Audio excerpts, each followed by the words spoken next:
Assalamualaikum warahmatullahi wabarakatuh. Selamat malam classmate semua di rumah ataupun yang sedang ada di jalan ataupun jangan-jangan ada yang masih di kantor. Wah, luar biasa semangatnya. Terima kasih classmate telah menunggu kelas kali ini, kelas bersama ex Universitas Indonesia. Lihat dong, bannernya udah warna kuning kan, udah sesuai dengan UI nih, ya kan? Kepal jadi tinju. UI kampusku. Asik.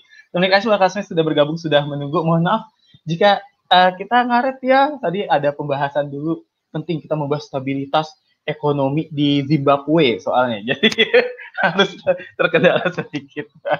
Nah, kita akan membahas tentang bagaimana sih mempersiapkan diri masuk ke dunia kerja. Wah, ini menjadi hal yang sangat seru dan sangat krusial ya bagi kita, bagi fresh graduate atau mereka-mereka yang memang sudah memasuki semester-semester akhir. Jadi jangan nunggu lulus dulu baru mikirin ini, tapi sekarang juga bisa dipikirkan. Atau jangan-jangan memang baru bergabung menjadi mahasiswa langsung berpikir nanti mau masuk dunia kerja seperti apa. Nah, bisa kita bahas di sini. Karena selama 1 jam ke depan, 60 menit nanti, saya Feby Sukamdini akan memandu kelas bersama ex Universitas Indonesia, Sedekah Ilmu untuk Indonesia atau UI. Baik. Sesuai temanya tadi yang sudah saya sampaikan, bagaimana mempersiapkan diri masuk ke dunia kerja, tentunya ini sangat relatable untuk kita-kita mahasiswa yang memang udah nggak sabaran nih mau cari duit sendiri kan kayak gitu. Atau juga jangan-jangan untuk para orang tua yang saat ini sedang menonton kelas ini nih. Jadi kita sapa dulu nih.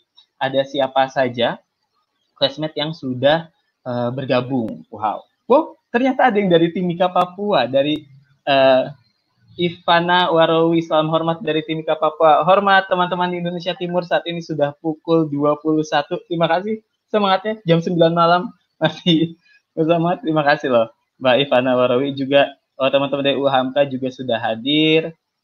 Kemudian banyak ya, apakah saya bisa bacakan satu persatu? Rasanya enggak kali ya. Primadora Khairul, terima kasih. Andriana Pujiningsih, Muhammad Darif Aditya, ini classmate setia kita ya dari kemarin. Open Face juga sempat mewarnai kelas-kelas kita nih, Mas Muhammad Darif Aditya, terima kasih.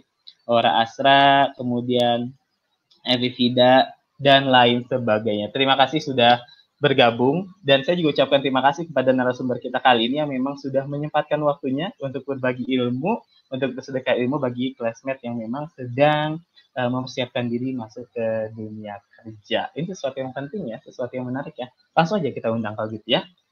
Bismillahirrahmanirrahim. Assalamualaikum Mas Adit. Waalaikumsalam warahmatullahi wabarakatuh, Mas Febi. Apa kabar? Oh, kita janji. Baik, kita janjian pakai jas ya, kayak kayaknya main in biar rapi ya. Iya. Tadinya kita mau janjian mau pakai kemeja pantai ya, cuma kok rasanya nggak pas gitu. Jadi masuk angin nanti Mas. Malam-malam pakai meja pantai. Meja pantai, baik. Mas Aditya Subagianto, terima kasih loh sudah menyempatkan diri. Ini posisi di mana, Mas?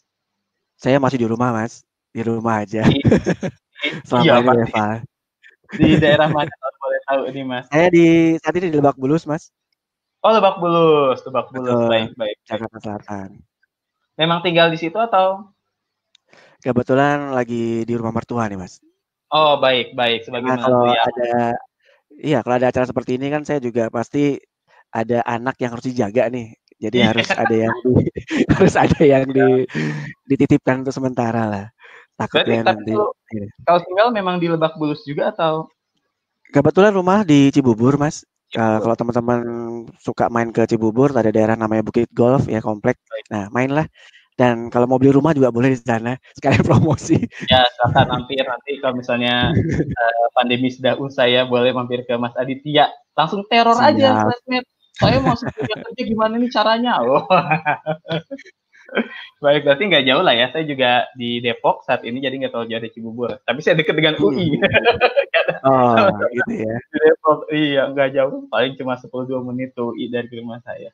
Baik, terima kasih Mas Aditya Subagianto. Ini classmate di rumah mungkin sudah ada yang baca juga di poster kita ya. Beliau ada seorang rekrutmen expertise kalau nggak salah ya, di Sinar Mas Mening ya.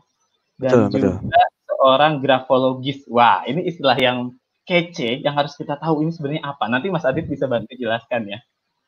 Boleh. Ya, tapi jangan banyak-banyak ya. Ya. Siap. Dan saya selalu lihat Gimana gimana? lihat lihat CV-nya ternyata kita juga punya satu kesamaan nih classmate. Boleh sedikit cerita ya, karena ternyata kita dulunya sempat sama-sama berada di bawah satu naungan media TV swasta dan kita sama-sama ternyata, tapi hanya beda tahun aja. Gitu ternyata. Wah, seru Ya, banget. dunia tuh makin sempit ternyata. Sama-sama Ketemu juga di sini. sama-sama lulusan tendian lah bisa bilang gitu ya. Ya, betul betul betul. Betul, Terima Mas. kasih kantor kami yang di tendian telah membesarkan kami. Mas Adit langsung aja kali ya, ini classmate udah gak sabar kayak mendengarkan materi dari Mas Aditya Subagianto. Boleh? Boleh ya Mas? Boleh, saya langsung share screen aja ya, Mas Febi ya. Boleh, Dan untuk teman-teman ini. classmate yang sudah hadir di malam hari ini, terima kasih banyak sebelumnya saya ucapkan. Saya tidak akan terlalu berat ya menyampaikan materi saya, kita santai saja. Kalau nanti misalkan ada pertanyaan, mungkin Mas Febi pun akan bantu prosesnya. Saya coba izin share screen dulu. Seperti yang tadi disampaikan di judul ya, ini sudah kelihatan Mas Febi untuk screen-nya? Jadi kalau misalkan di judul kan memang saya sampaikan sepertinya bagaimana gitu ya, bagaimana mempersiapkan diri masuk ke dunia kerja. Nah, mungkin dari beberapa teman-teman yang hadir di hari ini, malam ini mungkin berpikir bahwa pada saat nanti nggak lama lagi akan mencoba masuk ke dunia kerja, entah itu akan lulus di bulan depan atau tahun depan, atau misalkan sudah wisuda sebelumnya, tapi memang belum dapat kesempatan untuk masuk ke dunia kerja. Nah, saya hanya akan coba menyampaikan pemaparan saya di hari ini untuk bagaimana caranya sih mempersiapkan diri yang baik ya ke dunia kerja, terutama untuk teman-teman yang baru lulus atau yang akan lulus dari sudut pandang saya sebagai seorang recruiter. Jadi saya akan coba sampaikan sebenarnya apa sih yang diharapkan oleh perusahaan itu terhadap teman-teman yang ada di masa sekarang ini, di zaman sekarang ini ya. Saya langsung aja perkenalkan diri dulu. Izinkan saya untuk memperkenalkan diri. Nama saya Aditya. Kalau teman-teman lihat di sini mungkin terlalu ini ya, terlalu banyak sekali pengalaman saya. Tadi Mas Febi juga sempat sampaikan bahwa saya pernah di TV7 dan beralih menjadi Trans7. Pengalaman saya memang ada di beberapa industri, salah satunya ada di transportasi, kemudian di media, dan juga ada juga di telekomunikasi, kemudian PTPN Syariah atau perbankan, dan terakhir saya di tambang atau di Sinarmas Mining. Nah, ini yang akan saya coba share ke teman-teman karena dari materi yang saya paparkan ini adalah hasil dari beberapa saya temukan dari beberapa kandidat yang tentunya saya temui dari awal karir saya sampai dengan sekarang. Karena kalau teman-teman sempat melihat profil saya di misalkan di LinkedIn lah ya, pasti ada itu nama saya di situ. Saya dari awal berkarir sampai dengan sekarang ini memang sangat menekuni dan sangat loyal dengan bidang saya yaitu rekrutmen. Ya, makanya kenapa di akhir posisi saya saat ini dia di rekrutmen. Bahkan ada embel-embel expert di situ. Pas sebenarnya nggak expert banget gitu ya, tapi intinya memang pengalaman saya di situ. Nah, setiap harinya saya bisa ketemu dengan 10 sampai 100 orang untuk proses macam-macam, interview, dulu psikotes sampai dengan juga offering dan lain-lain. Dan itu ada berbagai macam karakter orang dari yang pernah saya temui baik dari saya alhamdulillah pernah sampai kesempatan mengunjungi daerah Aceh sampai dengan Nusa Tenggara Timur. Untuk sampai ke timur tadi ada teman kita yang dari daerah Timika Papua. Nah, saya mohon maaf belum pernah sampai ke sana. Moga-moga saya dapat kesempatan bermain ke sana. Nah, itu ketemu dengan berbagai macam karakter. Nah, ini yang saya coba akan sampaikan kepada teman-teman. Seperti apa sih persiapan-persiapan yang harus kita lakukan atau dipersiapkan diri. Baik, saya lanjut aja. Saya akan ada tampilkan video, ini adalah untuk mengilustrasikan bagaimana teman-teman nanti apabila akan masuk dunia kerja dari mungkin kesibukan-kesibukannya di sebelum ini, misalkan kuliah gitu ya, atau misalkan yang tadinya di rumah saja, belum dapat kesempatan untuk melamar dan sepertinya kalau misalkan sudah keterima pekerjaan tuh, suatu hal yang wah begitu ya. Nah, ini ilustrasi video yang saya dapatkan di YouTube tentunya. Baik, saya lanjutkan kembali. Menarik ya video tadi. Saya tidak berharap teman-teman menjadi seekor tikus gitu ya. Tapi ilustrasi tadi adalah yang ingin saya sampaikan pada teman-teman classmate di sini adalah bayangkan teman-teman akan keluar dari suatu tempat kalau orang biasa menyebut comfort zone gitu ya, keluar dan kemudian mencari sesuatu hal, tadi dicontohkan dari tikus itu, mereka atau si ekor tikus itu mencari sebuah makanan dan akhirnya menemukan keju di tengah-tengah dan ternyata ada di atas perangkap tikus gitu ya. Bagi teman-teman kalau misalkan, bagi teman-teman yang sudah lulus atau mungkin akan lulus mungkin berpikirnya bahwa, "Wah seneng nih akhirnya bisa lulus juga." Dulu bikin skripsi, bikin tesis dan lain-lain membingungkan, bikin pusing, harus ketemu dengan dosen dan lain-lain gitu ya. Dan kalau misalnya ketemu dengan dunia luar dan mungkin tadi Mas Febi sempat sampaikan juga di awal, sudah nggak sabar ingin cari uang begitu ya, atau kerja untuk, menempuh, challenge baru gitu. Dan melihat suatu tantangan itu sepertinya sangat, tertarik dan menarik gitu ya. Tapi hati-hati teman-teman, terkadang yang kita bayangkan itu semuanya tidak sesuai dengan apa yang kita harapkan. Seperti contohkan tadi di video, akhirnya dia tertangkap itu di perangkap dan ternyata teman-teman, ini yang saya harapkan kepada teman-teman, apabila teman-teman mendapatkan halangan atau misalkan ada rintangan gitu ya, teman-teman jangan langsung down. Teman-teman usahakan bahwa jadikan rintangan atau halangan itu menjadi suatu hal yang bisa memicu teman-teman atau memacu teman-teman lagi untuk bangkit dan akhirnya menjadi hal yang bisa menguntungkan teman-teman. Kalau misalkan saya bicara, semua pasti ada hikmahnya. Itu intinya. Jadi teman-teman jangan sampai berpikir bahwa kalau ada kendala misalkan, "Wah ternyata ada pandemi nih, saya nggak bisa ngelamar padahal saya baru saja lulus. Gimana nih ya, kok lowongan tidak ada," dan lain-lain. Ya itu memang kondisi-kondisi kita saat ini yang memang kita harus hadapi. Dan teman-teman nggak usah khawatir. Karena saya sebenarnya sudah coba melakukan, riset kecil, yaitu ternyata saat ini nih kita dihadapkan, beberapa hal. Yaitu yang pertama, di teman-teman saat ini akan tentu menghadapi era yang namanya globalisasi, teman-teman. Apa sih globalisasi itu? Ya teman-teman boleh boleh simpulkan dengan kata-kata sendiri gitu ya, dan kalau menurut saya secara pribadi, teman-teman, antar batas, antar negara ini sudah hampir akan sekatnya akan dihapuskan gitu ya. Orang tenaga kerja asing mungkin akan mudah, mengambil pekerjaan di Indonesia, begitupun kita sebagai orang Indonesia akan mudah untuk bekerja di, perusahaan asing di luar negeri atau sebaliknya. Perusahaan-perusahaan asing yang ada di luar negeri mereka akan banyak membuka, peluang usaha mereka atau memberikan investasi di negara kita dan akhirnya mereka membuka perusahaan seperti yang kita lihat pada saat ini. Dan ini membuat kita mau tidak mau harus melek, terutama pergaulan internasional, bahasa, dan juga, mungkin kebutuhan-kebutuhan seperti apa yang diminati oleh dunia global gitu. Karena kalau teman-teman punya market hanya hanya di Indonesia dan teman-teman masuk ke dunia perusahaan yang asing gitu ya, perusahaan PMA misalkan, tentunya, harapan dari perusahaan tersebut tidak hanya memiliki market yang akan hanya mencakup di Indonesia saja. Contoh gampangnya adalah, karya anak bangsa yang kemarin kita dengarkan adalah Gojek ya. Gojek ini kan juga akhirnya merambah ke mana-mana, ke negara tetangga dan itu pun mereka harus melihat peluang-peluang di sana. Di Malaysia seperti apa, di Vietnam seperti apa, mungkin di sana menggunakan sepeda motor yang sama begitu, tapi mungkin secara, demand dan secara kebutuhan berbeda dan itu yang mereka modifikasi dan itu yang harus teman-teman siapkan sebenarnya. Kemudian kedua adalah era digitalisasi. Hampir semua yang teman-teman temukan semuanya akan di-digitalize. Baik itu kalau teman-teman lihat sekarang belanja makanan pun sekarang sudah tinggal tunjuk-tunjuk gitu ya. Kalau zaman saya dulu mungkin tunjuk-tunjuk di warteg gitu ya, tinggal tunjuk-tunjuk di kaca, kemudian akhirnya diambilkan makanannya, mau nasi, mau pakai lauk apa gitu, akhirnya dikeluarkan satu piring nasi penuh dengan lauk gitu, kalau zaman saya dulu. Tapi zaman sekarang, semua hal sudah dimelakukan, serba teknologi.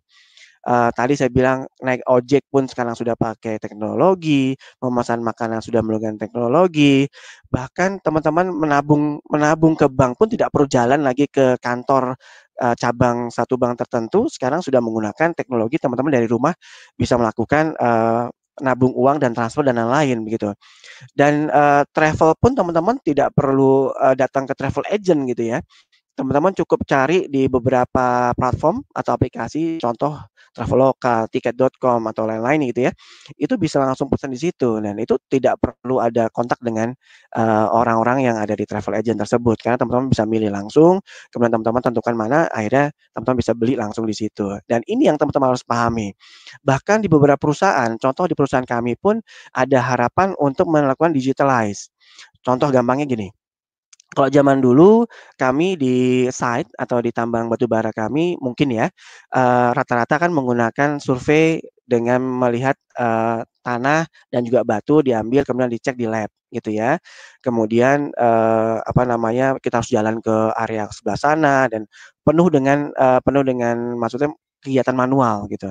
Nah sekarang kita tidak perlu sesuatu seperti itu lagi, kita hanya perlu menerbangkan drone karena ada teknologi, kita terbangkan ke atas mereka akan potret area yang mau kita lakukan penambangan. Dan itu juga, cukup memudahkan kami dari tim produksi di lapangan. Sehingga setelah mereka dapat potret, petanya seperti apa, mereka bisa terjun ke lapangan dan mereka langsung menuju daerah yang memang kita ingin tentukan penambangan di situ. Tidak seperti sebelumnya, kita harus menyusuri satu persatu gitu. Bahkan di salah satu tambang kami di, Australia, itu sudah mengembangkan beberapa teknologi, heavy duty atau truk yang bannya mungkin teman-teman pernah lihat lebih tinggi dari manusia dewasa gitu ya, itu menggunakan remote control teman-teman. Jadi semuanya serba menggunakan teknologi. Sebenarnya kenapa sih, alasannya menggunakan teknologi? Kalau di kami mungkin alasannya lebih mengutamakan safety ya.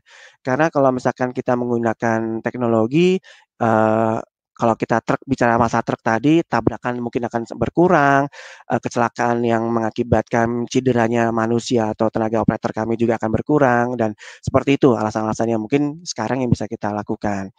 Dan contoh terakhir adalah yang teman-teman mungkin selalu dihadapi sehari-hari adalah gerbang tol. Sekarang sudah banyak menggunakan tap.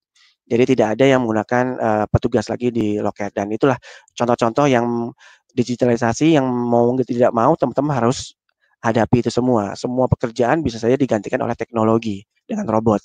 Dan bahkan di bagian saya di rekrutmen juga nanti akan saya ceritakan akan berkurang juga peran saya nanti mungkin gitu ya di masa depan nanti. Tapi itu nanti saya jelaskan. Kemudian yang ketiga adalah terlalu banyaknya informasi yang kita dapatkan teman-teman. Itu membuat kita, saya rasa sebagai tantangan kita di saat ini, di era, milenial gitu ya, di mana teman-teman ini mungkin yang ada lahir di usia-usia milenial ini, hidup di mana harus berdekatan dengan handphone. Ada berita dari Facebook, Instagram, dan platform-platform lain yang mana deras sekali datang langsung masuk ke dalam handphone. Sepertinya kalau ada suara handphone bunyi gitu ya, kita langsung buru-buru pengen membacanya gitu, padahal belum tentu itu penting. Dan ini kadang-kadang kalau orang tidak siap, itu akan menyikapinya dengan hal yang negatif. Contoh, hoax akan sering muncul, kemudian berita-berita negatif akan sering muncul.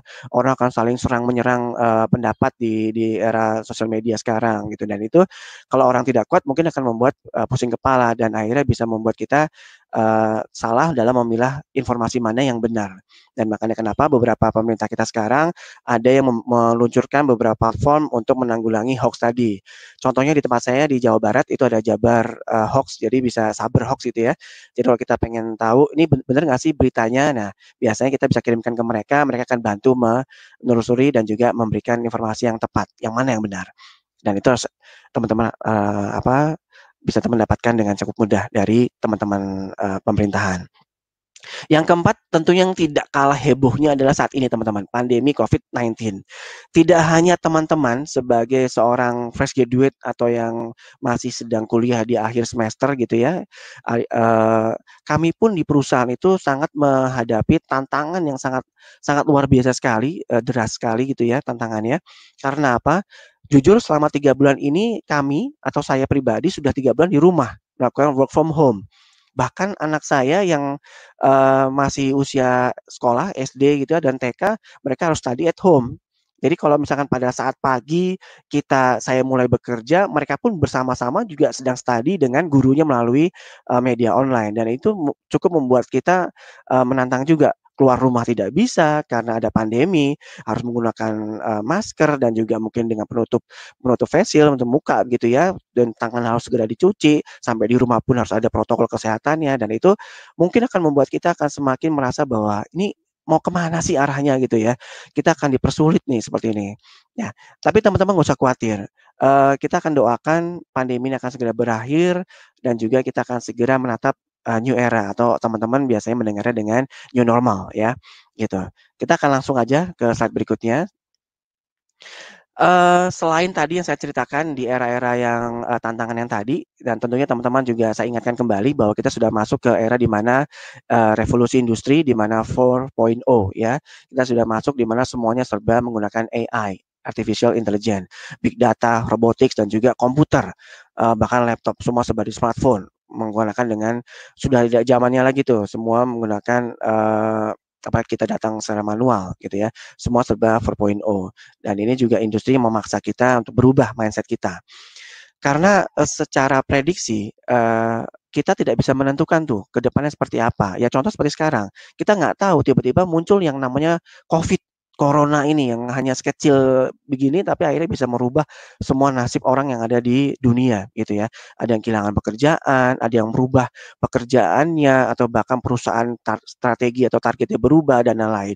Semua serba tidak bisa diprediksi begitu. Nah, ini teman-teman juga harus siap karena semuanya akan serba, berubah di saat-saat mendatang, terutama di tahun-tahun yang akan datang. Karena begini, kalau teman-teman lihat, secara secara natural atau secara waktunya nanti teman-teman akan merasakan kok, generasi baby boomers yang rentang lahirnya di usia mungkin 60 ke atas begitu ya, akan lama-kelamaan akan berkurang dan akan tidak mengontrol suatu perusahaan. Dalam hal ini mungkin yang pemilik perusahaan atau, para manajerial atau GM semuanya sudah mungkin berkurang dari, generasi baby boomers ini. Dan pada saatnya akan digantikan oleh generasi X gitu ya, dan mereka akan mengambil alih, kontrol yang dimiliki oleh baby boomers pada sebelumnya, yaitu di generasi yang usia kelahirannya di tahun 61 sampai 80 gitu ya. Dan ini sudah terbukti dari survei bahwa 51% mereka akan mengambil peran sebagai leader di situ, di seluruh dunia. Dan kemudian jangan lupa nih, peran teman-teman pun sekarang juga cukup cukup apa ya, cukup sangat kuat sekali, cukup sangat tinggi. Karena apa? Di tahun 2020 ini sudah kelihatan teman-teman, kelihatan. Dari sebenarnya dari tahun lalu ya, startup banyak bermunculan, kemudian banyak CEO, banyak CEO, CTO atau istilahnya direktur-direktur perusahaan itu startup anak-anak muda teman-teman. Bahkan di tempat saya pada saat kemarin ada salah satu perusahaan yang kami miliki, CEO-nya itu adalah di bawah 30 tahun teman-teman. Itu sangat luar biasa, yang mana ada di bawah saya usianya, tapi sudah menjadi CEO. Dan itu kan sangat luar biasa. Kenapa? Ya karena memang sudah waktunya, sudah zamannya, usia pekerjanya, kemudian tenaga kerjanya, dan mungkin cara kerjanya, bahkan mungkin market di lapangan sudah berbeda, cara mereka melihat, ke depannya seperti apa. Dan akhirnya ini akan populasi akan semakin membesar di usia-usia generasi milenial dan juga Gen Z, ya. Teman-teman bisa lihat di situ kalau misalkan generasi Y itu, usia kelahirannya 81 sampai 94. Dan kemudian generasi Z itu adalah yang lahir di atas tahun 95. Yang mana nih teman-teman? Ya, dari teman-teman yang hadir di sini generasi yang mana? Dan jangan khawatir, teman-teman nanti akan mengisi posisi-posisi penting di tempat-tempat perusahaan. Karena kalau teman-teman lihat sini, gaya kerjanya sudah berbeda ya. Kalau kita di slide saya sudah menggunakan celana pendek, baju lebih casual gitu ya, menggunakan kaos, sepatu sudah tidak pantofel lagi mungkin zaman saya dulu, sudah menggunakan apa namanya, sepatu kets atau olahraga dan lain-lain gitu ya. Dan itu sudah sangat berubah sekali. Bahkan pekerjaan-pekerjaan sangat fleksibel, bisa kerjakan di rumah, itu sudah sangat dituntut tuh oleh, anak-anak muda zaman sekarang. Nah, karena sesuai dengan survei pun pada saat ini orang bekerja itu sudah memiliki ekspektasi yang berbeda, teman-teman, ya. Orang akan ingin di-treat atau diperlakukan itu layaknya sebagai konsumen. Mereka berhak untuk memilih, ya. Mereka berhak memilih banyak perusahaan mana yang ingin mereka pilih dan juga memiliki fleksibilitas dalam memilih pekerjaan tadi dan juga ingin merasakan bahwa pekerjaan mana nih yang cocok dengan, hati saya, gitu. Kalau teman-teman, boleh saya share sedikit, beberapa teman-teman yang saya apa, kandidat maksud saya, kandidat yang saya interview di perusahaan yang saat ini saya bergabung, ada yang sangat menarik pada saat sesi interview. Rata-rata mereka punya, misi jangka panjang, yaitu membuka usaha, teman-teman. Padahal kalau dilihat dari background pendidikan, itu nggak nanggung-nanggung. Ada yang S2 luar negeri, S3, dan bidangnya pun yang mungkin cukup susah untuk kita eja gitu ya. Matematik di bidang apa, teknik sains dan lain-lain, itu yang mungkin yang agak-agak susah gitu. Tapi mereka pada akhirnya, in the end, mereka punya sesuatu yang ingin mereka kejar. Contoh pertama tadi, mereka ingin membuka usaha, bisnis sendiri. Karena menurut mereka membuka bisnis dan membuka lapangan pekerjaan itu adalah tujuan hidup mereka dan seakan-akan mereka memang punya meaning di situ gitu. Dan juga yang kedua adalah kalau mereka memilih pekerjaan, mereka melihat nih sumbangsi perusahaan itu seperti apa. Apakah perusahaan ini memiliki sumbangsi sangat besar terhadap lingkungan misalkan begitu ya. Kalau teman-teman suka dengan kegiatan seperti semacam CSR atau aksi baik di luar sana begitu ya. Kadang-kadang ada juga nih yang mereka berpikir pilih-pilih pekerjaan tuh yang ada misi kemanusiaannya. Dan ini menarik bagi saya teman-teman sebagai seorang rekruter saya melihat bahwa ternyata mereka juga ada sesuatu yang mereka kejar. Dan kami tidak bisa melihat dari sisi oh dia harus punya skill, oh dia harus punya IPK tinggi, oh dia harus ini. Enggak ternyata. Dan ternyata ada misi-misi yang bisa kita ambil dan kita bisa kaitkan dengan misi perusahaan. Sehingga nanti mereka akan menyatu dan mereka akan enjoy bekerja dengan kami. Begitu ya. Kemudian saya ambil contoh, ini Coca-Cola. Saya sangat tertarik dengan Coca-Cola karena apa? Mereka, dalam melakukan attracting talent dalam hal komunikasinya itu menurut saya sungguh sangat terencana ya, ada dari A sampai Z-nya mereka rencanakan. Bahkan kalau teman-teman sempat ikuti sosial medianya mereka atau bahkan mengikuti teknik mereka melakukan proses, pendekatan ke talent-nya atau dalam hal ini kandidatnya untuk mereka ajak berjoin gitu ya, ke perusahaan mereka, itu mereka ada salah satu yang mungkin bisa saya informasikan adalah gamification. Semuanya serba dilakukan, dengan, apa namanya, menarik dengan game, ada gimik-gimiknya lah kalau di dunia media itu kita sebutnya gimik biasanya. Jadi mereka kita tarik, ya sama seperti sosial media ya, kalau kita mengeluarkan satu postingan itu hanya sekedar foto tapi tidak ada ketertarikannya atau tidak bisa menarik orang untuk melakukan like, share atau subscribe atau follow, kan kita akan diam aja nih, "Ah, ini nggak menarik." Tapi kalau kita bisa melihat postingan mereka adalah, menarik nih, mengajak kita untuk berinteraksi." Nah, itu semacam gimik yang membuat mereka semakin dilirik oleh para kandidat.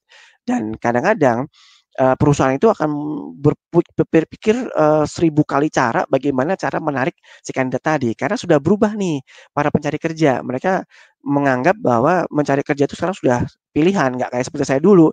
Kalau saya dulu mungkin kirim lamaran, berharap beberapa lamaran akan kecantol satu gitu. Kalau sekarang mungkin teman-teman akan lebih mudah gitu ya, karena sudah banyak pilihan, begitu. Dan ini hanya satu contoh saja, tidak perlu saya ulas lebih lanjut, karena nanti saya dikira, nge-endorse si Coca-Cola gitu ya. Saya lanjut aja. Saya akan bercerita sedikit tentang proses rekrutmen di tempat saya. Karena sekarang pandemi COVID-19, mau tidak mau saya perusahaan kami merubah, proses dari rekrutmennya sendiri, yaitu yang lebih ke contactless atau melakukan physical distancing. Jadi semua proses itu melakukan online. Nah, bagi teman-teman yang ingin melamar pekerjaan, mau tidak mau harus, terbiasa menggunakan laptop seperti ini atau menggunakan handphone, kemudian video call gitu ya kalau dalam interview. Atau menggunakan tes, psikologi atau tes serupa, teknik skill dan lain-lain menggunakan, di web gitu ya, menggunakan portal kemudian teman-teman isi di situ. Nah, harus terbiasa. Jadi teman-teman mungkin untuk saat ini tahan dulu kalau ingin berkunjung ke suatu perusahaan dan kemudian harus melakukan interview langsung di tempat itu sudah mungkin tidak ada lagi untuk sekarang karena menghindari, penyebaran dari wabah ini, sehingga semuanya serba online. Di tempat kami pun akan seperti itu teman-teman. Dari proses sourcing, screening, interview, bahkan offering, teman-teman akan join pun, itu akan dipandu melalui online. Dan melakukan sourcing, kita menggunakan portal sehingga teman-teman akan kita lirik menggunakan portal-portal tertentu. Nah, job portal kan cukup banyak nih. Mungkin teman-teman mengenal ada yang namanya LinkedIn, Jobstreet, Jobsdb, Career.com, kemudian Kaliber, apalagi itu yang belum saya sebut, banyak pokoknya di situ ya. Nah, teman-teman bisa masukkanlah CV teman-teman ke sana gitu.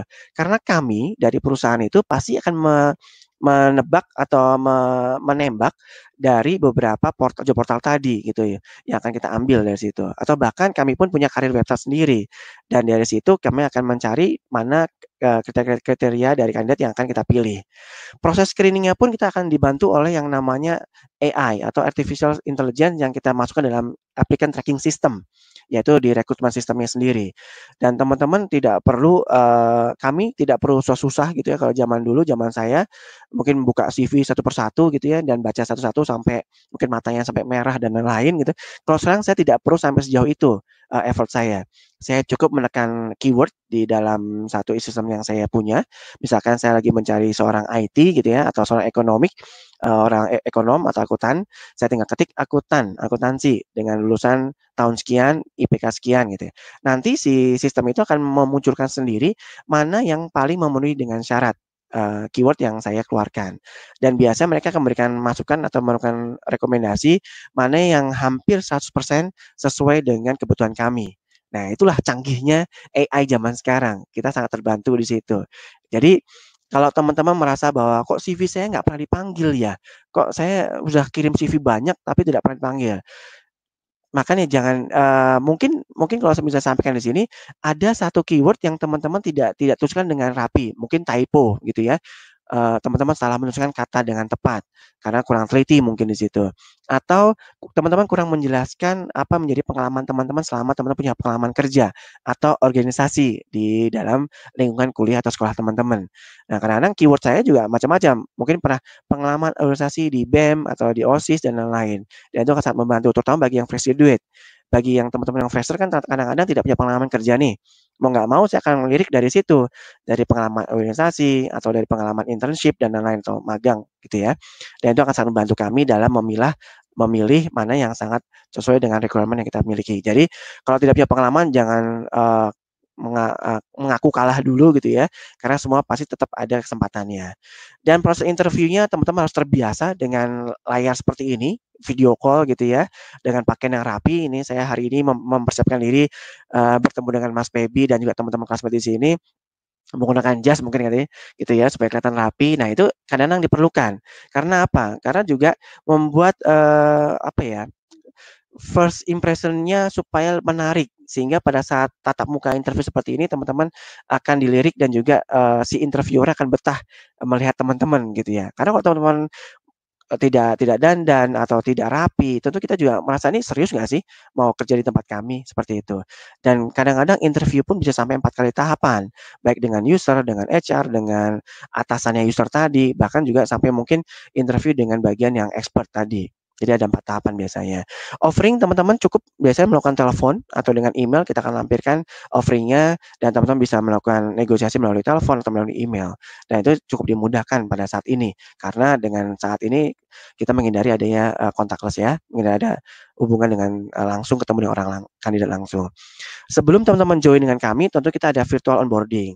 Virtual onboarding ini adalah mempersiapkan teman-teman supaya nanti begitu teman onboard atau di hari pertama teman-teman masuk ke perusahaan kami sudah siap.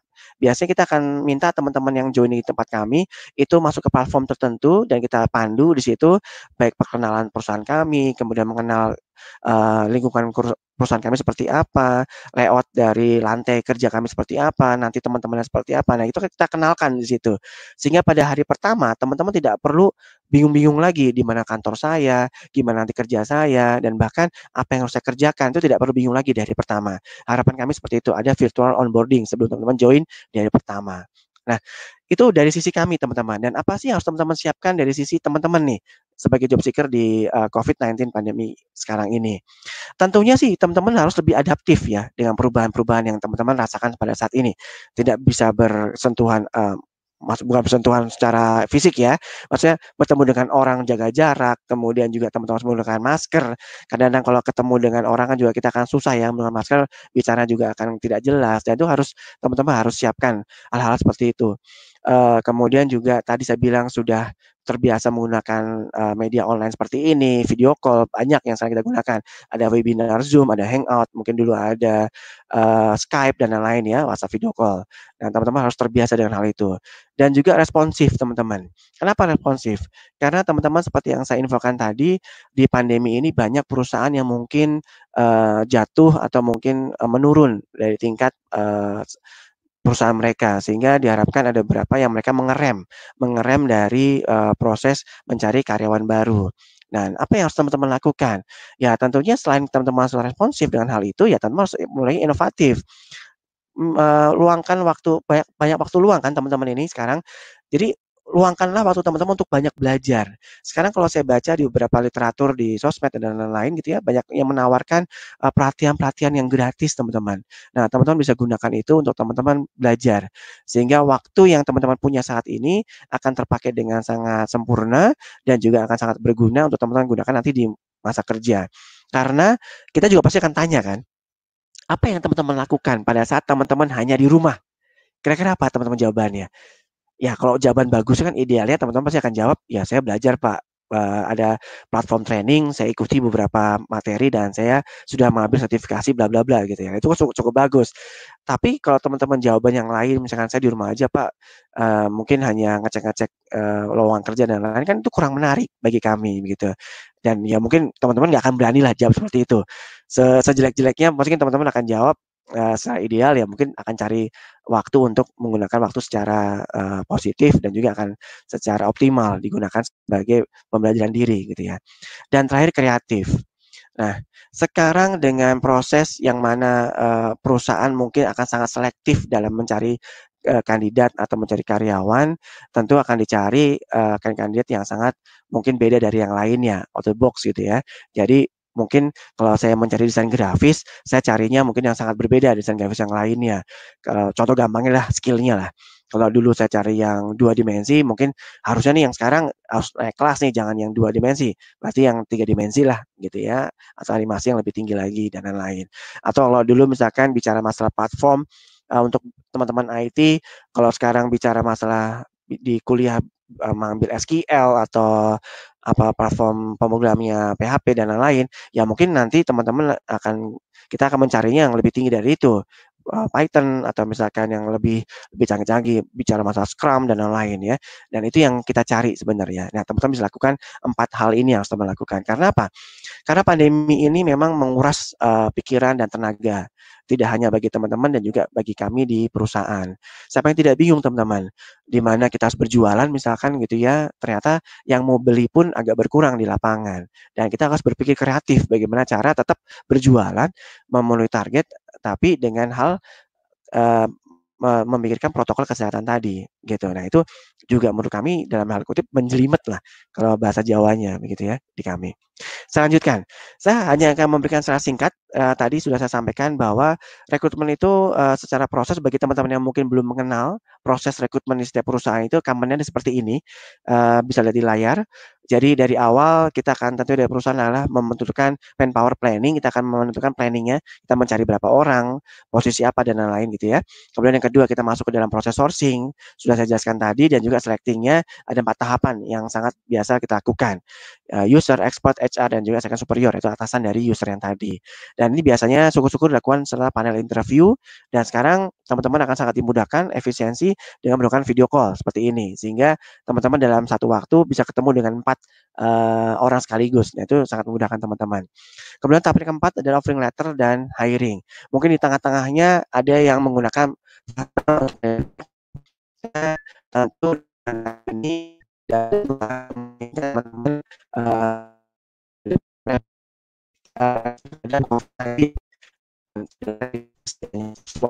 ini dari beberapa yang bisa dilakukan. Kalau lengkap tetap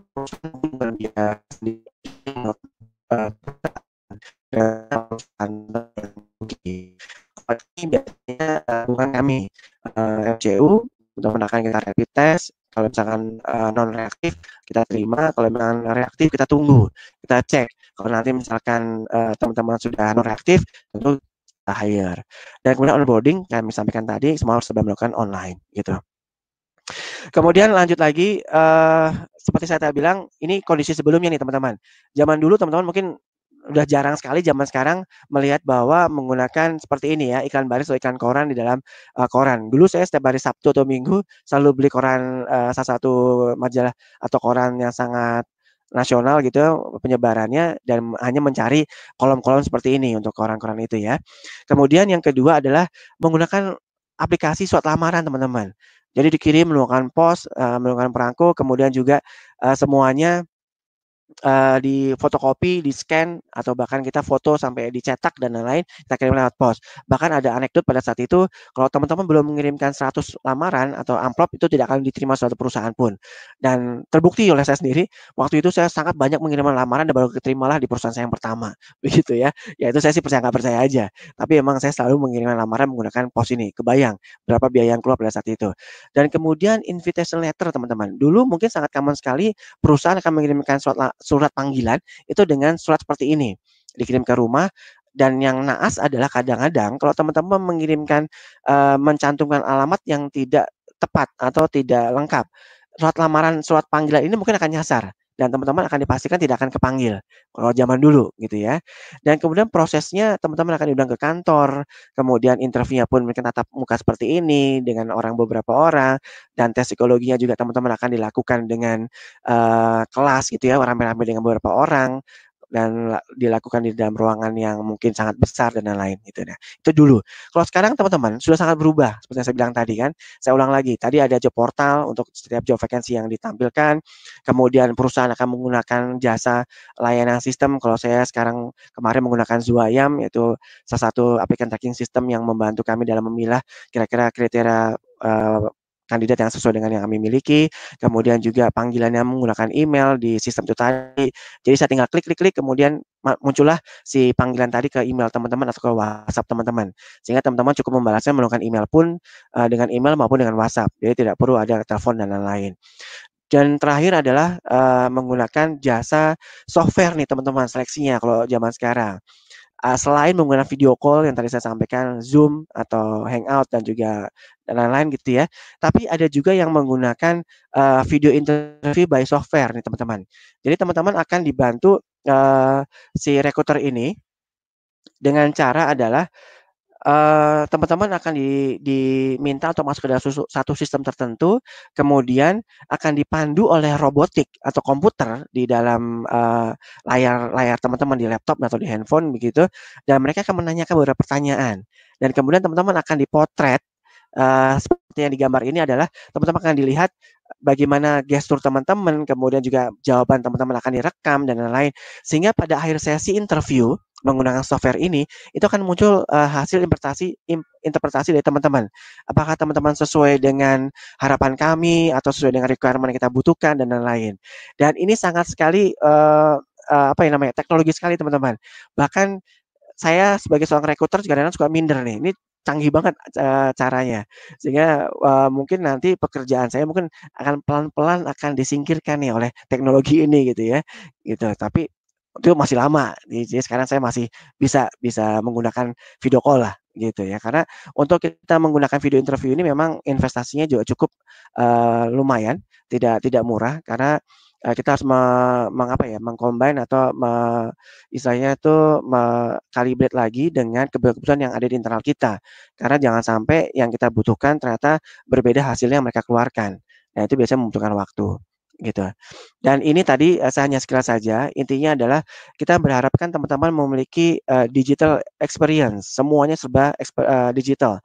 Jadi cukup klik, kemudian akan muncul dalam tampilan layar kami, dan sehingga akhirnya kami panggil teman-teman, kita proses. Jadi semuanya serba menggunakan sistem, gitu ya teman-teman.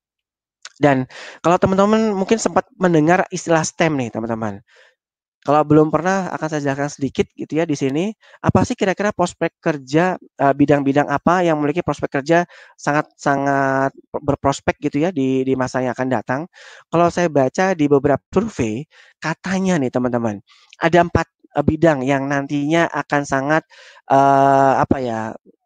membintangi beberapa perusahaan-perusahaan yang sedang cari. Pertama di bidang sains, teknologi, rekayasa atau engineering, dan juga matematik. Dan semua bidang ini kalau teman-teman boleh cek di beberapa lowongan kerja yang saat ini hadir di beberapa job portal atau di itu pasti didominasi oleh 4 bidang ini teman-teman. Gitu. Nah, pertanyaannya, kalau yang non STEM bagaimana nih Pak? Sebenarnya sih nggak usah khawatir ya.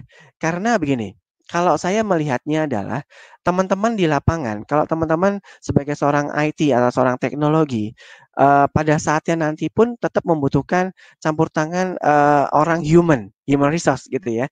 Karena kalau saya membesarkan hati saya sendiri gitu, mereka nggak mungkin bisa kerja sendiri, tidak bisa kita bantu, tidak bisa kita support kalau tidak ada orang HR. Karena mereka tentu bekerja di lapangan membutuhkan suatu hal yang mereka, bisa lakukan di lapangan. Mungkin kalau mereka megang alat, kan mereka bisa menggunakan operet itu. Tapi kalau mereka bicara masalah bagaimana hak cuti mereka, kemudian juga bagaimana mereka akan menggunakan, hak salary mereka untuk membayar tagihan dan lain-lain, mereka tetap membutuhkan orang-orang di balik itu, yaitu orang supporting, contohnya seperti human resource. Kemudian juga untuk pembayaran, tetap membutuhkan orang yang bisa menganalisa, orang finance, orang ekonomi, dan lain-lain. Dan sebenarnya nggak usah khawatir. Memang secara dominasi di pasar, 4 hal inilah yang sangat dibutuhkan. Tapi kalau yang non-STEM nggak usah khawatir, semuanya, pada saatnya juga akan dibutuhkan. Mungkin yang kalau teman-teman sudah kelihatan adalah di jalan tol operator gitu ya, sudah berkurang, teman-teman operator di gerbang tol, kemudian teller di bank-bank tertentu mungkin sudah ada yang berkurang, mereka ada juga pakai digital lounge gitu ya. Jadi menggunakan layar, seperti ini, mereka bisa interaksi langsung menggunakan, telepon dan lain-lain, dan sehingga kehadiran dari customer service ini akan lama-lama berkurang. Menurut survei sih seperti itu teman-teman, tapi ya kita lihat saja nanti ke depan ya. Kemudian, satu yang ingin saya sampaikan kepada teman-teman, sekarang ini, sangat sekali di-sounding atau didengung-dengungkan adalah kemampuan agile. Karena perusahaan-perusahaan sekarang ada yang sudah menggunakan agile organization gitu ya, sehingga diharapkan organisasi ini akan sangat bisa cepat berubah, me merespon kebutuhan di pasar. Di tempat kami sendiri, kalau saya boleh cerita di perusahaan saya sekarang, HR sudah tidak kerja sendiri, dalam tanda kutip tidak kerja sendiri nih. Saya sudah bergabung dengan teman-teman di bidang lain. Kalau misalkan dulu, saya mungkin bergerak sendiri, maju sendiri, kalau sekarang saya sudah bersama dengan teman-teman dari bidang lain, dari learning, payroll, menjadi satu tim squad yang kita sebut squad team, dan juga berhubungan dengan user. Dan itu yang membuat kita semakin banyak belajar. Oh ternyata kalau, di luar rekrutmen itu seperti ini, oh kalau learning seperti ini, oh kalau industry relation seperti ini, atau bahkan ketemu dengan teman-teman di IT pun kita bisa belajar dengan lebih banyak. Karena kalau saya di human resource ini juga harus mengerti apa yang user butuhkan. Bagaimana mencari orang IT yang baik, ya saya harus mengerti job desk mereka seperti apa. Nah, kira-kira itu yang bisa saya sampaikan pada saat ini. Jadi teman-teman nggak usah khawatir di pandemi 2019, di tahun 2019 ini dan 2020, semoga nanti di akhir tahun 2020 kita sudah bisa, melihat, masa depan yang baru, new normal gitu ya. Teman-teman juga sudah bisa melihat, peluang-peluang di depan mata juga dengan bisa melamar kembali. Tapi jangan lupa teman-teman, kalau teman-teman lihat, eee, kalau saya cek di beberapa platform job portal, itu justru sekarang banyak kok, lowongan-lowongan yang muncul. Jadi kalau misalkan ada yang bilang bahwa nggak ada lowongan nih, belum tentu teman-teman. Yang saya cek di beberapa job portal yang saya lakukan penelusuran itu ya, mereka juga ada kok beberapa yang, sudah menggiat mulai mencari beberapa karyawan, begitu. Kalau berita PHK ya ada beberapa perusahaan seperti itu. Jadi nggak usah khawatir. Kalau teman-teman nanti ada pertanyaan lebih lanjut dan lain-lain, tadi sudah saya sampaikan terkait dengan akun Instagram saya atau misalkan nomor telepon saya WhatsApp, nanti mungkin Mas Febi bisa bantu ya Mas Febi ya. Ini akhir dari materi presentasi saya. Saya akan kembalikan lagi ke Mas Febi. Monggo Mas Febi, silakan. Siap, Mas Adit. Halo Mas Febi. Asik ya baca slide-nya Bilang, Mas Adit itu, jadi memang begitu banyak mendapat pencerahan ya bagi kita-kita yang sedang mencari kerja. Para job seeker sekalian semua, atau memang mereka yang sudah berpikir gitu untuk nanti setelah lulus akan kemana. Jadi sudah bisa disiapkan sekarang gitu. Jadi nggak harus nunggu lulus dulu lah ya. Mahasiswa semester aja juga Mas. memikirkan. Karena memang ada beberapa skill yang memang harus sudah diasah sejak sekarang gitu ya Mas Adit. Mas Adit, ini sudah banyak saya pertanyaan dari classmate membludak. Boleh? Dengan waktu kita yang kurang lebih tinggal 10 menit lagi. Jadi nanti kalau misalnya Siap. Kelamaan berarti ini saya tadi. Silakan. Apa ya? Siap, Kalau kita Mas. agak telat nggak apa-apa ya Mas ya. Baik. Ya. Nah tapi sebelum saya membacakan pertanyaan dari classmate, saya juga ingin menyapa nih karena tadi semakin banyak yang hadir dari teman-teman yang sudah ada di seluruh Nusantara, bahkan Mas ada yang dari Pacitan, kemudian dari Selat Panjang Riau. Wow, ada Monash University juga tadi saya lihat. Ada di Untirta Banten, Gorontalo, Cilegon, Sibolga, Cicalengka, Ciamis, ada yang dari Sekayu. Sekayu itu Musi Banyu Asin kalau saya Sumatera Selatan ya. Ada dari Bali juga, dari Badung. Kemudian dari Sleman, dari Jambi loh. Wah, Dan ada Mas waduh. Amri juga, Mas Adit. Oh gitu. Halo. Mas Amri ini sebagai salah satu konektor kita ya untuk penghubung kita lah sehingga Mas Adit bisa hadir di sini saat ini. Terima kasih loh. Mas Adit, sebelum ke Siap. pertanyaan classmate, ada pertanyaan dari aku dulu nih. Mungkin agak berbeda Boleh. dari pertanyaan classmate nih. Mungkin agak nyeleneh lah pertanyaannya. Sebenarnya sesama rekrutmen expert itu ada forumnya nggak sih? Ada grup WhatsApp-nya nggak sih kalian dari semua perusahaan gitu? Kalau secara pribadi ada. Dan Ada. sebenarnya sih secara perusahaan pasti ada ya.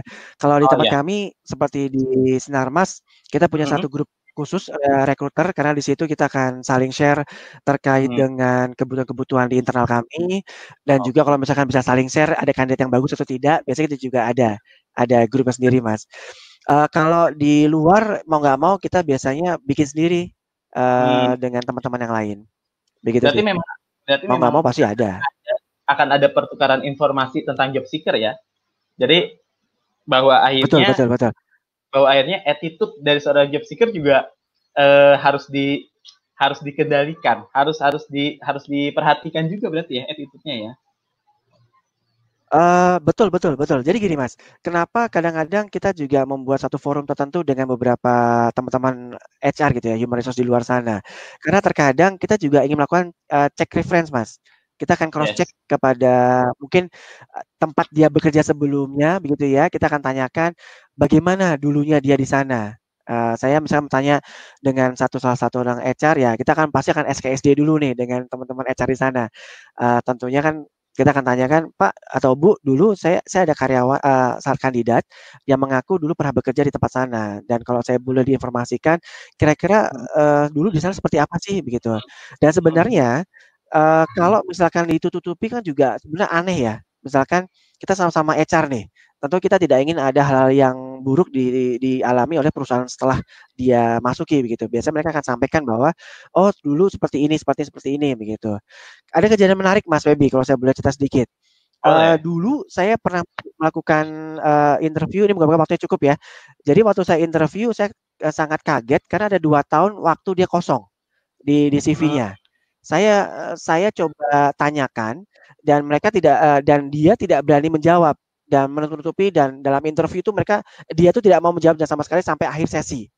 Akhirnya saya minta izin, kalau boleh saya telepon ke atasan kamu sebelumnya ya gitu, karena saya tertarik nih dengan pekerjaan kamu sebelumnya gitu. Nah dia mengasih izin dan akhirnya saya telepon.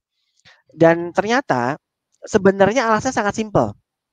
Dia punya penyakit ambeien Mas. Ini mohon maaf jadi katakan aib. Dan menurut dia itu memalukan. Tapi kalau menurut kami kan datanya nih 2 tahun dia tidak ada. Sehingga saya harus tahu nih kemana kegiatannya dia. Oh ternyata dia punya penyakit menurut si atasan yang dulu. Oh dia nggak cerita ke bapak ya bahwa dulu punya penyakit dia sempat bed rest di rumah selama hampir 1 tahun lebih sehingga dia tidak bekerja. Nah itu kan juga cukup menjadi masukan buat saya bahwa ternyata oh ini orang baik-baik sebenarnya gitu. Bahkan saya juga pernah nemu di mana rentang 1 tahun ternyata dia di penjara Mas.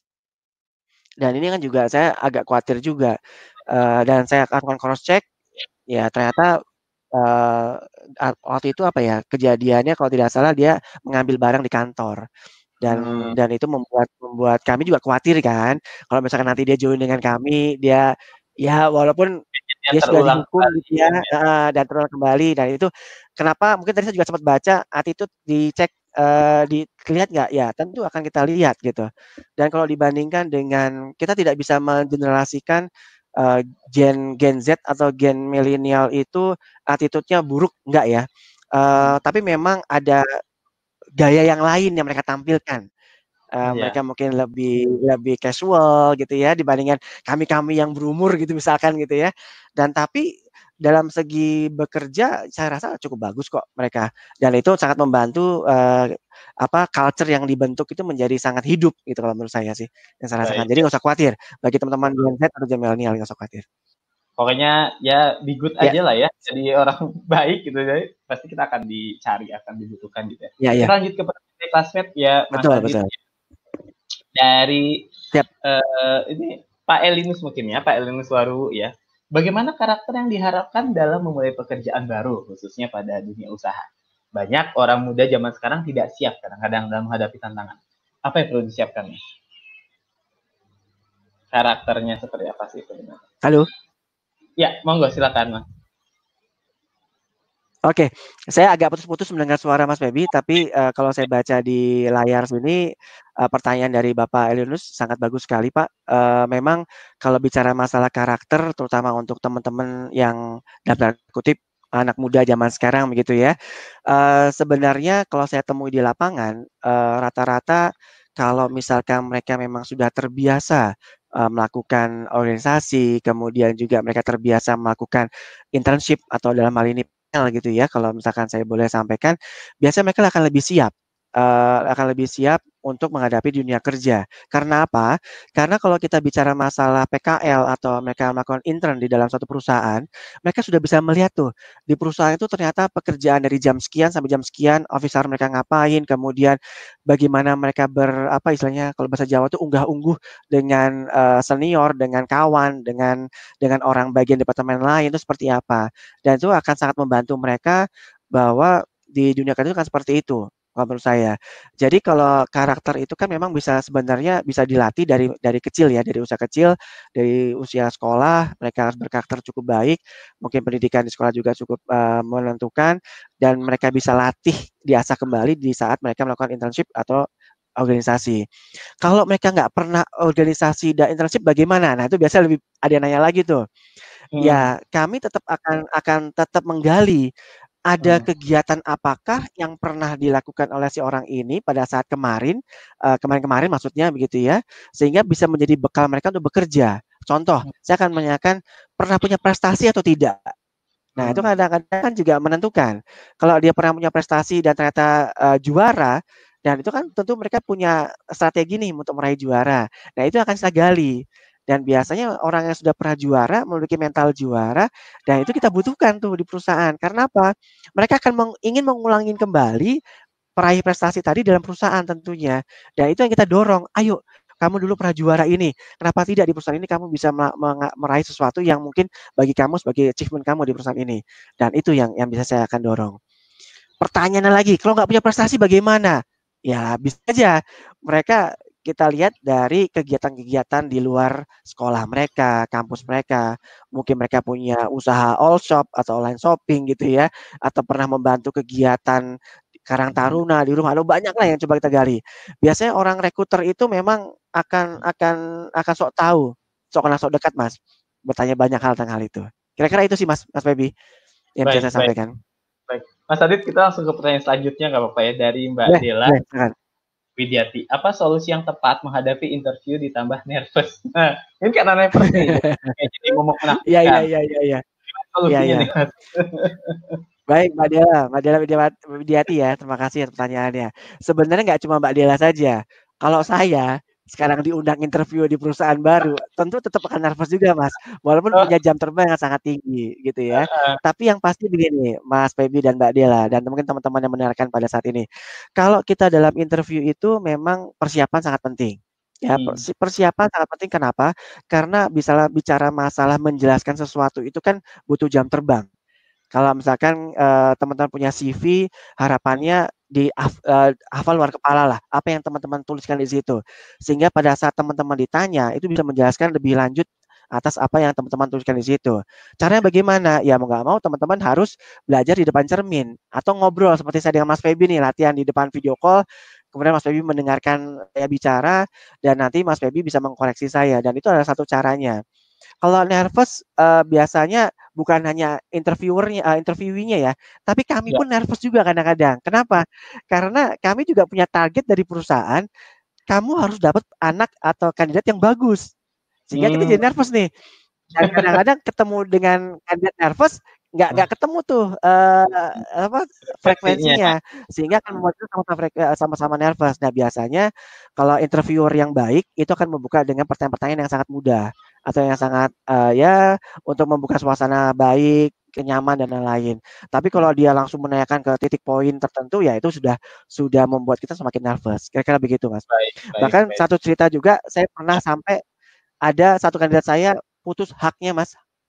Sepatunya dia pakai high heels gitu takutnya. ya, kan haknya putus begitu, dan dia akhirnya jalan ke meja kursi saya dan tuh diem selama 10 menit nggak ngomong apa-apa. Dan di saat 10 menit terakhir dia bicara, "Pak, saya seperti nggak kuat, saya izin pulang aja ya, Pak." Itu pernah, Mas, saya alami begitu. Saking dia nervousnya karena kejadian yang Akhirnya tidak diduga. Dia patah high heel-nya, kemudian dia duduk di tempat, meja saya, di depan meja saya, dan akhirnya dia diam selama 10 menit dan akhirnya dia ngaku nyerah, melambaikan tangan gitu ya, terus minta panik pulang ya, gitu. Waduh, sayang panik sekali itu juga. menurut saya. Baik, Padahal baik. dia makan permen salah satu itu bisa mungkin nervous hilang. Pasti setiap orang mungkin punya cara untuk mengatasi nervousnya ya. Coping strategisnya silakan digunakanlah, cari cari cara masing-masing gitu ya. Mas Adit, kita lanjut ke pertanyaan selanjutnya dari dari Mbak Siti Boleh Fariha. boleh, silakan.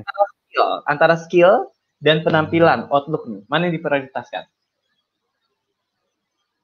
Kalau Silakan. ini, 2 hal, dari terima kasih Mas Febi, Mbak Siti, terima kasih juga pertanyaannya. Ini 2 hal konteks yang berbeda. Ya, Kalau dalam proses, interview tentu skill yang kita akan asah atau apa, kita gali pertanyaan-pertanyaan apa yang membuat kita yakin bahwa dia memiliki skill itu.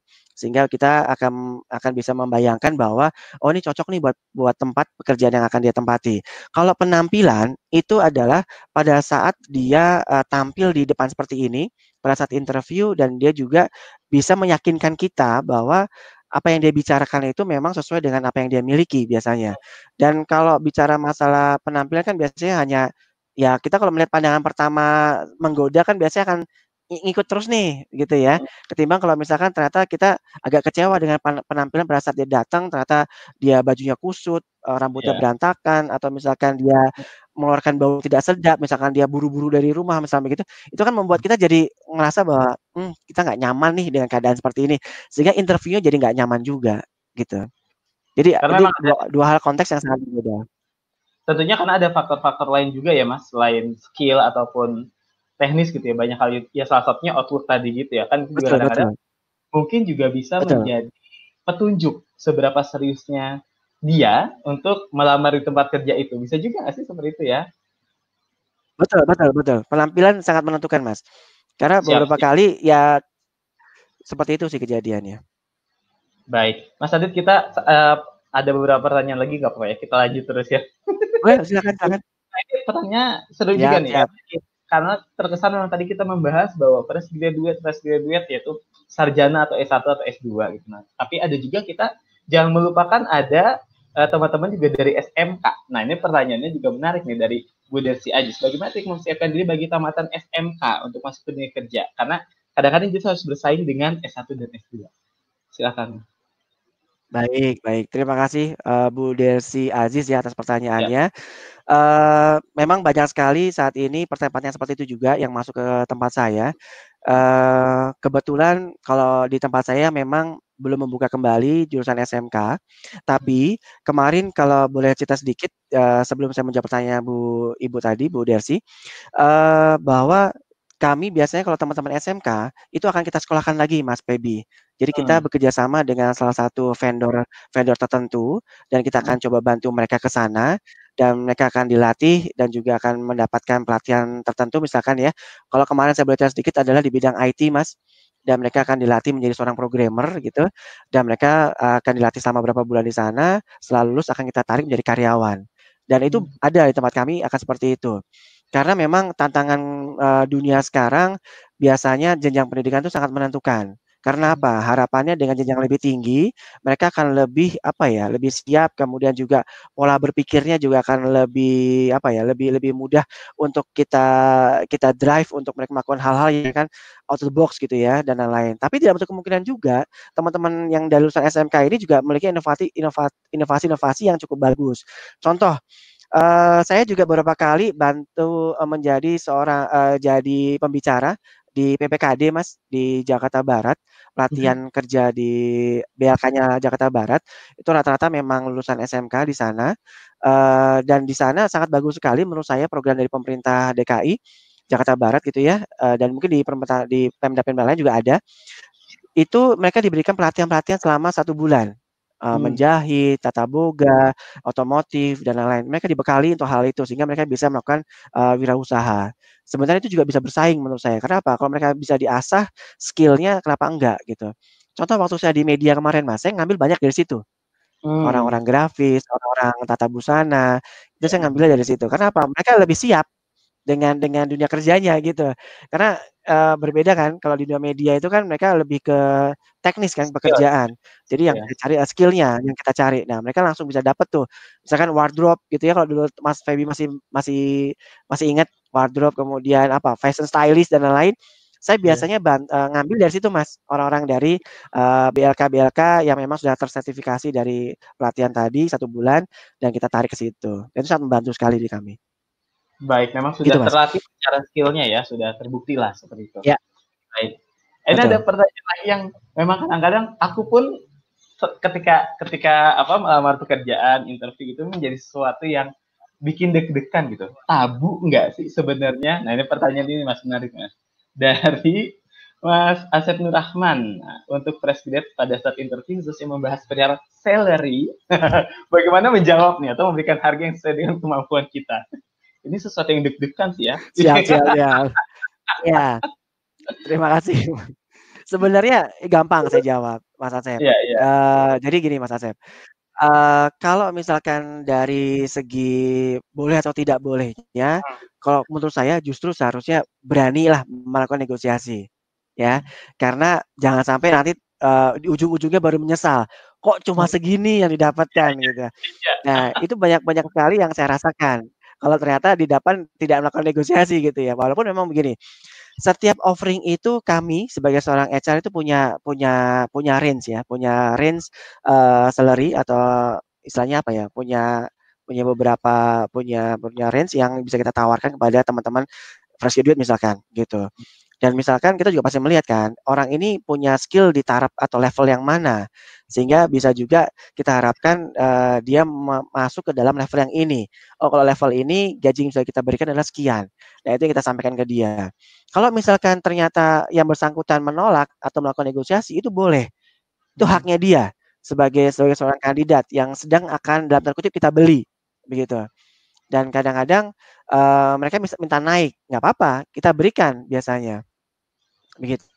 Oke, baik. Baik, Tuh. baik. Nah, Nah, kalau misalkan ternyata mereka tetap menolak dengan angka yang kita tawarkan, ya kita punya 2 option, apakah kita naikkan angkanya atau justru kita tetap dengan angka yang tadi, begitu. Nah, negosiasi bisa akan terjadi.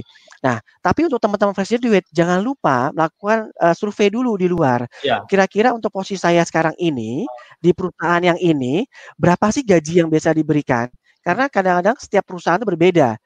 Misalkan begini Mas, seorang human resource, saya misalkan di tempat saya lah, orang HR di perusahaan A dengan perusahaan HR di perusahaan B, itu belum tentu sama. Contoh, di perusahaan yang skala penjualannya adalah Jakarta saja, dengan skala penjualan nasional atau Indonesia, itu kan skupnya berbeda. Dan tentu, nilainya pun akan berbeda dari segi salary saya rasa. Dan itu harus teman-teman pastikan sebelum melakukan negosiasi. Jadi, Jadi boleh nego, jangan khawatir gitu. Silakan aja kalau negosiasi menurut saya. juga realistis gitu ya, jangan jangan neko-neko ya, negonya ya. Baik. Boleh boleh, banyak Mas yang minta naik. Kan tinggal tinggal kami nih boleh ngasih atau enggak kan. Ya, ya, yang Hak kita penting juga, kita punya uangnya apa enggak gitu. iya, iya. Oh iya, Ya betul, betul. intinya adalah, win-win solution. Karena kalau memang di budget kitanya nggak ada kan kita juga nggak akan paksakan. Daripada Iya, nanti kita paksakan, kita kasih tinggi, ternyata merusak di internal kita kan juga nggak baik juga buat kemajuan perusahaan. Biasanya begitu sih, Mas. Mas Adit, pertanyaan selanjutnya. Nah, ini kan memang sekarang saat ini di era Boleh. pandemi dan juga kita sudah menuju informasi semakin teknologi informasi semakin canggih gitu ya. Nah, bisa juga nggak sih kalau misalnya dicek melalui sosial media, seberapa penting penelusuran sosial media dari job seeker atau kandidat? Oke oke, ini pertanyaan yang sangat bagus sekali Mas Roland. Dari Ini Mas Roland. titipan nih dari panitia mungkin. Oke, gini, Kalau di beberapa perusahaan common Mas, dilakukan sudah biasalah, sudah biasa dilakukan penelusuran penelusuran apa namanya, sosial media. Kita akan tracking, itu pasti ada.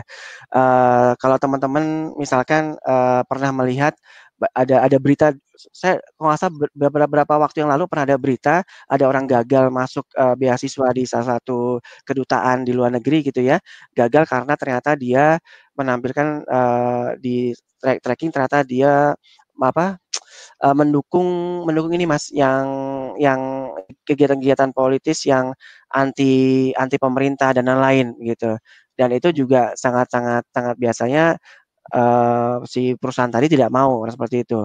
Dan di kami pun biasanya juga akan coba ngelihat, kan kita sekarang tidak mau ya yang terlalu fanatis, kemudian juga apa istilahnya yang sekarang lagi in itu, eee apa ya Mas, saya lupa jadi istilahnya, yang pokoknya anti anti dengan inilah, eee, kayak teroris lah, apa istilahnya itu ya. Jadi pendukung teroris itu kan juga bisa kita lihat dari penerusan penerusan sosial media.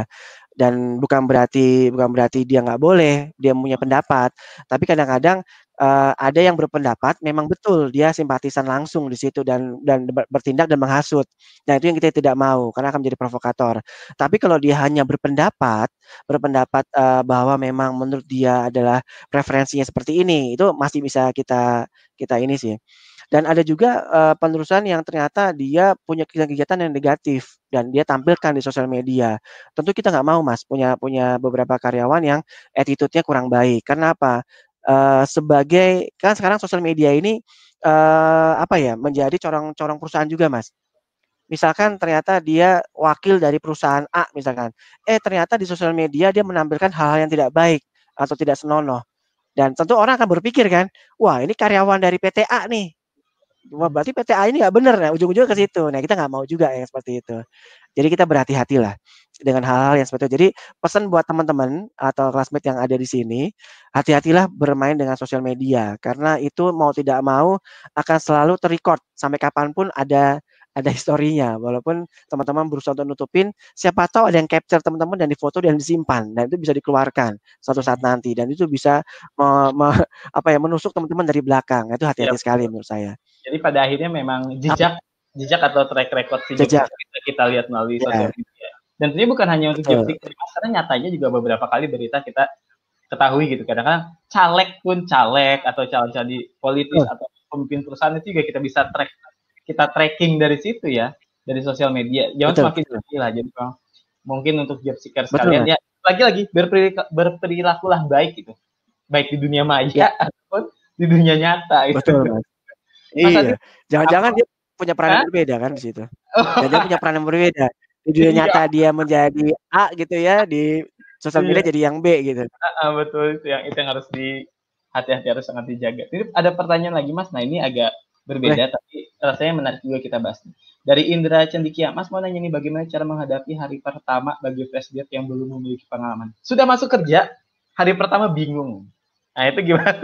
mmm, Mas Indra ya, mau Ya, bagaimana hari pertama bagi fresh graduate yang belum memiliki pengalaman? Maksudnya di dunia kerjanya, berarti ya, sudah sudah duduk masuk kerja. sebagai pekerja gitu ya? Ya, Nah, tapi dia bingung Mas. kalau siap siap. Pertanyaan kalau kalau saya menjawab dengan pengalaman saya pada saat ini, saya sangat sangat akan gampang sekali menjawabnya. Karena apa? Di tempat kami seperti yang saya sampaikan di materi slide tadi, Mas. Jadi ada fase di mana setelah dia melakukan offering dan dia, accept offering tersebut dan dia agree untuk join dengan kami, biasanya kita akan ada fase di mana dia melakukan, virtual onboarding, sebelum dia hari pertama datang ke kantor kami. Dan biasanya di virtual onboarding itu ada materi-materi yang kita kenalkan atau kita sampaikan kepada calon karyawan baru itu untuk bagaimana nanti dia di hari pertama kerja. Atau misalkan, job desk-nya akan seperti apa, akan ketemu dengan siapa, dan lain-lain. Sehingga harapan kami pada saat dia masuk ke hari pertama, dia sudah tahu nih mau ngapain, gitu, itu harapannya. Nah, kalau pertanyaannya saya balik, kalau ternyata perusahaannya nggak ada seperti itu, ya berarti mau nggak mau teman-teman sendirilah yang berinisiatif Hmm, melakukan, inovasi sendiri. Misalkan hmm, teman-teman diterima sebagai seorang, sales misalkan, seorang account executive misalkan di suatu perusahaan, ya teman-teman harus tahu, sales ini ngapain sih pekerjaannya, Dan di perusahaan ini harapannya seperti apa? Ya itu yang teman-teman lakukan. Karena kadang-kadang jujur Mas, hari pertama itu mereka akan diceburkan, nggak Ya. di training, tapi langsung Ya, ya, diterjunkan. Kalau bisa didorong gitu ya, dijerumusin, suruh iya, kerja iya, gitu, terserah. iya, Mereka mau betul. nanya dicuekin gitu ya sama seniornya mungkin, karena seniornya mungkin sibuk dengan pekerjaannya, sehingga mau nggak mau ya dia sendiri gitu. Jadi sangat common sekali dirasakan. Tapi ya dari kita yang sendiri sebenarnya kita bisa melakukan itu. Dan biasanya peran HR di sini akan masuk di situ, Mas. Kita akan mengingatkan si user bahwa ada karyawan baru, tolong dibimbing. Karena yang Ya, menentukan dia akan bertahan, dia akan betah, dia akan melakukan pekerjaan apa menghasilkan kerja yang outstanding dan lain itu kan tergantung dari usernya gitu. Dan kita betul. sampaikan di situ. Kalau ternyata banyak yang resign gara-gara usernya ya kita akan coaching si usernya dan lain-lain gitu. Dan biasanya kalau yang peka itu. Jadi nggak usah Dan khawatir Mas yang tadi. siap, Mas Indra. Mas Indra semoga menjawab juga. Mungkin untuk teman-teman lainnya juga masih penasaran gitu. Tapi yang pasti menurut saya adalah kita ketahui dulu gitu ya. Maksudnya profesi kita nanti akan seperti apa di sana, job desk kita akan Hmm, seperti apa. Rasanya kita itu udah sempat kita pelajari dulu dong, pastinya sebelum kita harus. diterima atau sebelum kita interview. Karena mungkin itu menjadi salah satu Betul. pertanyaan yang akan diberikan oleh interviewer ya. Ketika kamu di sini tahu nggak mau kerja apa? Nah, mungkin Betul, akan ada betul. pertanyaan seperti itu ya. Nah, Nah, kalau udah iya. bicara tentang budaya organisasi, budaya kantor itu nanti tinggal ya lambat laun sepanjang perjalanan akan belajar juga gitu ya Mas Adit ya. Betul, betul, betul. Ya, ini kayaknya Ya kita memang begitu sih. kita bisa satu frekuensi karena pernah di kawah yang sama kayaknya ya. Sama, macan dari muka maksudnya. Iya, siap. Mas Adit, satu pertanyaan terakhir Siap, boleh ya? Ini pamungkas sekali nih pertanyaan terakhirnya nih. Boleh ya? boleh. Semoga saya bisa jawab, Terakhir Mas. dari Bu Prima Dora Hairul. Apakah perusahaan Bapak sekarang buka lowongan pekerjaan? Boleh Pak di-share persyaratannya. Mungkin ada yang berminat. Nah, triknya gimana nih biar bisa diterima di perusahaan Mas Adit? Ini Silakan jadi Mas saya Adit. promosi perusahaan saya sendiri ya. Baik, baik, baik. Terima kasih. Dari ibu saya mohon maaf tadi saya agak Ya, lupa. Jadi begini, kalau di tempat saya saat ini memang sedang ada pembukaan lowongan itu, ibu bisa melihatnya, ibu Primadora ini bisa melihat di akun Instagram kami atau di LinkedIn. Kalau akun Instagram kami ada di @smmkarir, karir dalam bahasa Inggris ya, karier. Nah, di situ kita akan sampaikan beberapa lowongan yang bisa mungkin teman-teman yang tertarik untuk melamar. Kalau saya bisa jelaskan di sini ada beberapa posisi yang kita buka pada saat ini adalah ITDP atau IT Development Program. Ya, tentunya IT ya, Information Technology bidangnya. Kemudian juga ada FADP, Financial Analyst Development Program. Nah, dua posisi ini yang sedang kita buka pada saat ini. Kalau boleh share sedikit, apa sih kualifikasi yang dibutuhkan? Ya sebenarnya memang secara pendidikan jenjangnya minimal ada S1, S2 kalau memang sudah punya pengalaman juga boleh di tempat kami dan, beberapa, kategori-kategori tertentu bisa dilihat dari, bidangnya tertentu. Bidang yang tadi misalkan IT berarti harus bisa, bahasa pemrograman tertentu nih.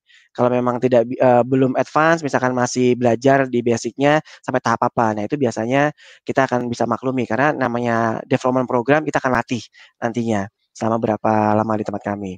Begitupun di FADP, finance analyst teman-teman lulusan ekonomi, lulusan bisnis administrasi melamar menjadi program FADP. Nah, teman-teman harus punya pengalaman menganalisa data, kemudian juga mengerti akan angka dan lain-lain. Dan teman-teman akan dilatih selama development program. Karena apa? Di development program ini teman-teman akan diproyeksikan menepati bidang atau level tertentu. Kalau mungkin di perusahaan lain sebutannya MT kali ya Mas Febi ya. MT ini betul. kan ujung-ujungnya biasanya minimal levelnya tinggi, supervisor dan Ya, lain-lain. Dan ini fast track biasanya. Nah kalau fast track kan tidak ada yang mudah. Biasanya syaratnya juga cukup ketat. Selama program juga mereka akan ada pembelajaran dan project, ada fase dan setelah itu baru ditempatkan di tempat yang kita inginkan. Nah, itu kalau tempat saya. Selebihnya boleh cek di Instagram kami, Ibu atau Mas Febi, teman-teman nanti baik, disampaikan boleh berkunjung ke Instagram perusahaan kami. Biasanya kita baik. akan share di situ. Baik, tentunya tetap semangat untuk para job seeker di luar sana ya. Harus, Tentunya harus, harus. ya, harus tetap semangat karena setiap orang itu berhak untuk mendapatkan kehidupan yang lebih baik. Mas Adit boleh Betul. closing statement ya Boleh, untuk boleh silakan. saat ini monggo silakan mungkin ada closing statement. Baik, Kalau menurut saya, teman-teman sebagai seorang fresh graduate atau yang baru lulus atau belum lulus gitu ya, saran saya jangan khawatir terhadap masa pandemi ini, teman-teman masih bisa belajar banyak. Karena pertanyaan-pertanyaan kami kalau misalkan mencari kandidat yang terbaik pun, biasanya kita akan melihat dari pengalaman teman-teman, pertama itu.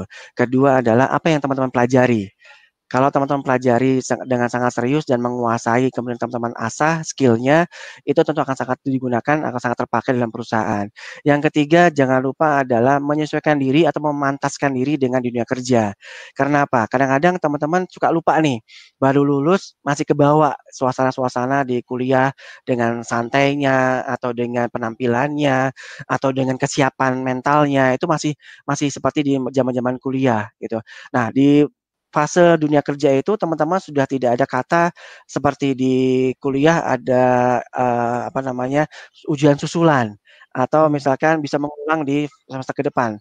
Kalau teman-teman salah dalam melakukan sesuatu hal di dunia kerja, itu ya teman-teman harus akui dan harus perbaiki segera di saat itu juga, dan itu teman-teman harus siapkan di situ. Karena kalau teman-teman tidak siap, ujung-ujungnya yang terjadi adalah teman-teman tidak akan betah dan mengajukan resign dan akan pindah ke tempat yang lain.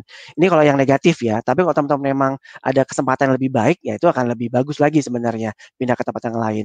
Tapi kebanyakan ada yang tidak kuat mental, kemudian mereka jatuh di fase belajar tadi, dan akhirnya mereka berpindah atau resign dari perusahaan. Karena menurut kami, 1 tahun dalam bekerja, itu adalah fase pembelajaran, teman-teman. Dan di fase tahun kedua adalah fase di mana teman-teman akan melihat bahwa bagaimana sih karir teman-teman ke depannya. Apakah perusahaan ini cocok dengan hati nurani, cocok dengan skill saya, cocok dengan cita-cita saya atau tidak. Sehingga di tahun Hmm. ketiga teman-teman akan memutuskan apakah lanjut atau berpindah. Dan itu Hmm. sangat-sangat umum sekali yang terjadi di dunia kerja. Nah, itu pesan saya. Jadi tetap semangat seperti tadi Mas Bobi bilang, harus tetap belajar juga, berdoa jangan lupa karena Yang Maha Kuasa tentu akan memberikan jalan yang terbaik buat teman-teman semua. Begitu Mas Oke. Bobi. Dan juga tentunya restu dari orang tua dan orang-orang tersayang ya Mas Adit ya. Iya, karena itu doa juga Mas. Dapat doa dari orang tersayang kan juga luar biasa. Iya betul. Diaminkan. Nah, iya, yang penting adalah orang yang disayang ya Mas ya. Gak apa untuk jomblo kan juga banyak orang yang disayang gitu. Jadi masih banyak Iya. lah ini Mas. Mas Adit terima kasih banyak sudah berbagi ilmu, sudah bersedekah ilmu untuk Sama-sama. kelas bersama dan juga teman-teman dari UI nih. Kami sangat berterima kasih malam ini jadi bermanfaat karena kita jadi dapat banyak ilmu tentang memasuki dunia kerja itu harus seperti apa. Baik, Mas Adit terima kasih. Mas Adit mungkin ingin menyampaikan ucapan terima kasih juga kepada classmate di rumah, silakan. Ya, Mas Adit tampaknya terputus. Oke, baik. Terima kasih Mas Adit. Sampai ketemu lagi. Nah, teman-teman atau classmate di rumah, tadi kalau misalnya ingin bertanya lebih lanjut, boleh ya ke Instagram @rasubagianto. Dan juga tadi sempat disinggung nih tentang Instagram @smmkarir. Nah, tadi nanya gitu, ada nggak kerjaan di tempat Mas Adit? Nah, boleh cek di situ juga. Dan juga bisa lihat ke Instagram @kemahasiswaan UI untuk kelas-kelas atau untuk event-event selanjutnya yang memang diselenggarakan oleh Kemahasiswaan Universitas Indonesia atau kelas bersama XUI lagi nanti kita sangat siap untuk memberikan ilmu atau sharing ilmu dengan teman-teman atau kelas semua di rumah. Bisa juga di YouTube Direktorat Kemahasiswaan UI dan tentunya Instagram @kelasbersama-kita, Facebook kelas bersama kita dan juga YouTube untuk kelas bersama kita. Jadi silakan di subscribe, loncengnya juga dinyalain nih kalau misalnya ada apa-apa kan bisa langsung ke situ. Baik. Oh ini sebentar, Mas Adit kayak kembali lagi. Mas Adit mungkin Terputus saya, ada mohon maaf. terputus ya? Ya Iya, siap. terputus. Boleh Mas Adit mungkin say thanks untuk classmate semua untuk saya pamit Baik. sekalian. Baik, terima kasih banyak atas partisipasi teman-teman pada malam hari ini, teman-teman classmate yang di kelas bersama kita maupun dari Kemahasiswaan UI. Mungkin yang materi yang saya sampaikan ini sedikit berguna buat teman-teman dan saya harap sangat bermanfaat ya buat nanti ke depannya. Terima kasih sekali. Baik. Dan tetap ikut kelas bersama kita ya Mas ya. Masih ada topik-topik yang menarik Mantap itu. sepertinya ya. Siap, Mantap. siap, Thank siap. you, Mas Silakan Adit. Mas Febi, monggo. Salam keluarga, selamat malam. Assalamualaikum. Waalaikumsalam warahmatullahi wabarakatuh. Baik, itu dia Mas Aditya Subagianto, seorang grafologis dan juga rekrutmen ekspor dari Sinar Mas Mining. Oke, saya pikir itu saja classmate semua. Terima kasih sudah menyempatkan waktunya, sudah berpartisipasi aktif dalam kelas kali ini dan juga saya masih mengajak nih kelas bersama bersama kitabisa.com. Nah, kita menggelar untuk donasi melalui kitabisa.com/kelas bersama bisa. Donasi peduli bagi warga-warga yang memang rentan selama masa pandemi. Masa pandemi masih berlanjut, rasanya kita masih menjalaninya. Mari kita coba beradaptasi, tapi baik sekali kalau kita juga ikut berdonasi, saling bantu-membantu. Baik, terima kasih classmate. Jika ada kekurangan, jika ada kesalahan, mohon maaf. Saya pribadi Febis Kamdhani juga mewakili sama kita. Kalau misalnya ada kekurangan, juga saya mohon maaf. Terima kasih sudah menyaksikan. Sampai jumpa di lain kesempatan. Besok masih ada kelas bersama lainnya. Kita ikutin terus ya. Oke, terima kasih. Assalamualaikum warahmatullahi wabarakatuh. Selamat malam.